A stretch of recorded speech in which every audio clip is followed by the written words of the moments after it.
What is up, guys? It is Robert of Movies with Me, and welcome to the Thor movie review. In anticipation for Thor Ragnarok next month, I decided let's review Thor and Thor the Dark World to revisit him and see which one is the best Thor movie. Now, this movie is directed by Kenneth Branagh. Hopefully I said that right. Branagh? Probably Branagh. And then it stars Chris Hemsworth, of course, as Thor, Anthony Hopkins as Odin, Natalie Portman as Jane Foster, and a lot more other people. Oh, I guess I gotta say Tom Hiddleston as Loki, you know what I mean? Come on. You gotta bring him up. Now, the last time I saw Thor was actually in the theaters when I was 12. I'm now 18, crazily enough, and actually I resaw it just the other day, and it's different. You know, it's a much more different eyes that I'm seeing it from. But it still holds up today. It actually is still a very fun Marvel movie. I think that's pretty obvious. You know, I don't think Marvel's really made a bad movie, to be honest. Maybe. But this did introduce Thor. Basically was the first mystical magic thing in the MCU. And so it was pretty cool to see something like that, how they would handle it, Marvel would handle it. And I gotta say, they handled it really damn well. The best thing about this movie, easily, is Thor. Chris Hemsworth as Thor dominates the role. He is Thor. I don't see anyone else playing Thor. He is awesome. He is Thor. He lives up to this role 100%. He's hilarious. He's also very, very strong looking. There won't be any spoilers in this movie review, just in case you haven't seen the original Thor, so I won't do anything major spoilery. Because you know what? I actually did forget a lot about this movie, and when I saw it, I was actually kind of surprised by some stuff. I was like, oh, I don't remember this in the movie. And so there's actually some pretty cool twist in this movie, I gotta say. Odin is about to crown Thor as the new king of Asgard. Asgard. What was I say? Asgard. I mean Asgard. And basically, Thor is like, hell's yeah, he's going to be king. You know, he's celebrating. It's so cool.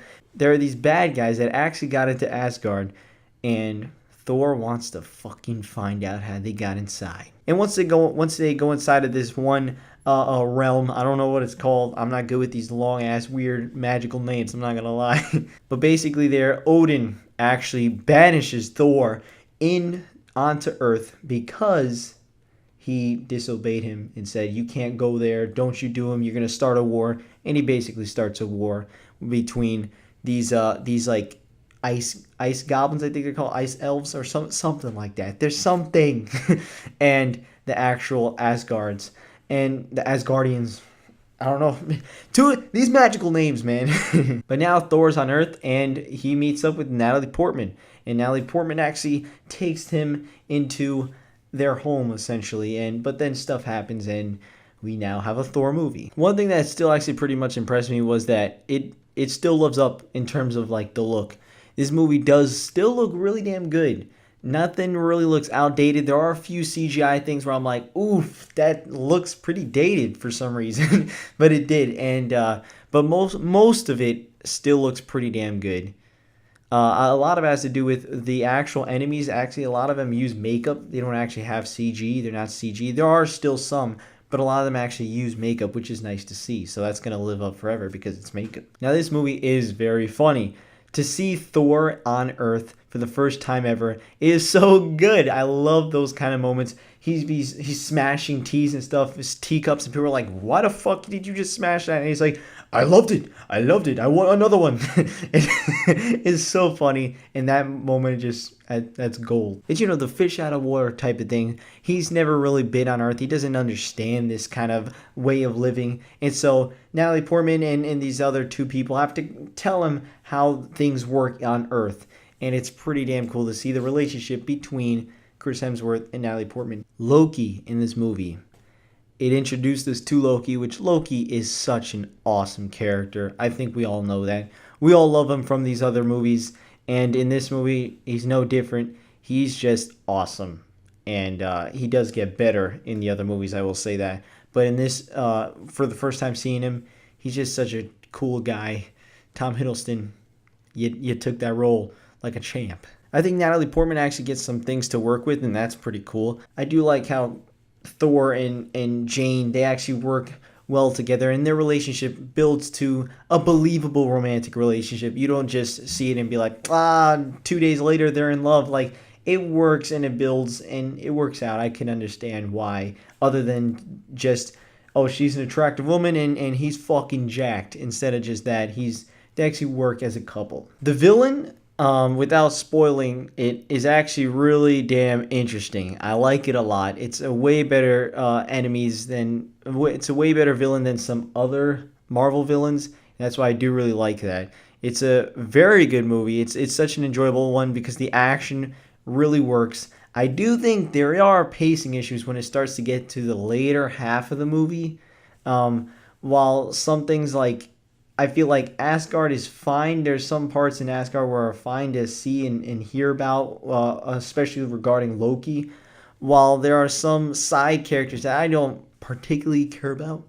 I don't think they really mean much. They're Thor's friends, essentially, and they're kind of whatevers.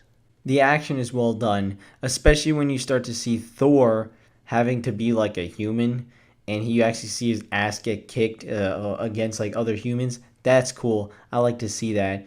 When you see him like just dominate against like a horde of like these ice things, it's cool, but at the same time, there's no like tension built up for him because he's just fucking wrecking and decking. And he's gonna live. We all know that, but I do like to see him get more injured as a human on Earth. I think that's pretty cool because it makes a very crazy being that we can't relate to relatable, and I like that. Another thing that I actually have a problem with this movie is that the camera angles, man. I don't know what the fuck they were thinking, but a lot of times they would have the camera like this.